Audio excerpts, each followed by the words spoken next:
සුබ දවසක් කියලා ඉතින් හැම මදා සාදරෙන් ආදරෙන් අපි YouTube channel එකට පිළිගන්නවා. Time Travel Paradox. Time Travel Paradox කියලා කියන්නේ කාලය හරහා අතීතයට හෝ අනාගතයට ගමන් කළ හැකි නම් ඇතිවිය හැකි තාර්කික ගැටලුයි.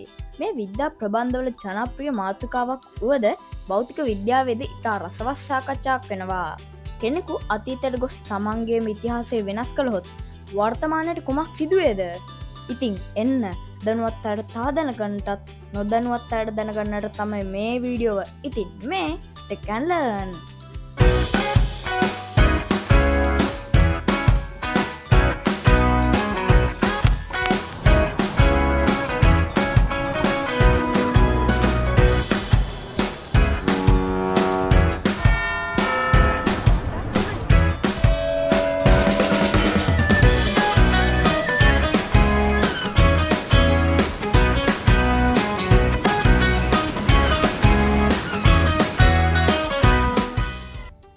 පැඩොක්ස ගණනාවක් තියෙනවා. ඒවයි අතර එකක් තමයි බෝට් ස්ට්‍රැප් පැඩොක්සය කියලා කියන්නේ.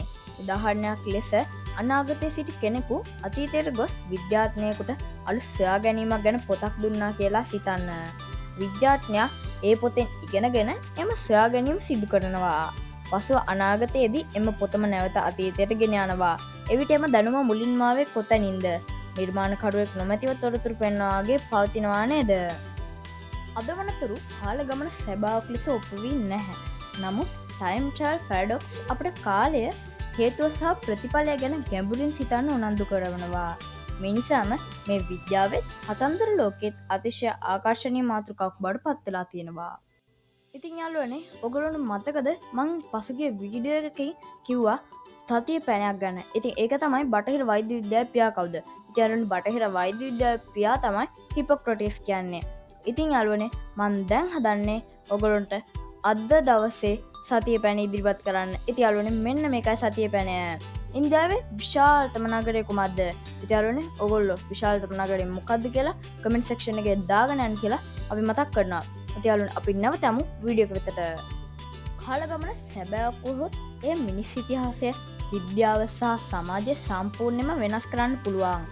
ඒ නිසා ටයිම් ට්‍රැවල් පැරඩොක්ස් අදත් විද්‍යාඥයන්ගේ අවධානය දිනාගත් අභිරහස් මාතෘකාවක් වෙනවා.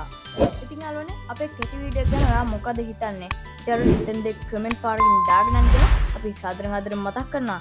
යාළුවනේ, subscribe, like, share and comment කරගෙන යන්න කියලා අපි සාදරයෙන් ආදරෙන් මතක් කරන ගමන් ඉතින් යාළුවනේ, තවත් දවසක හම්බ වෙනකම් අපි අදට ගිහිල්ලා එන්න. හැමෝටම සුබ දවසක්.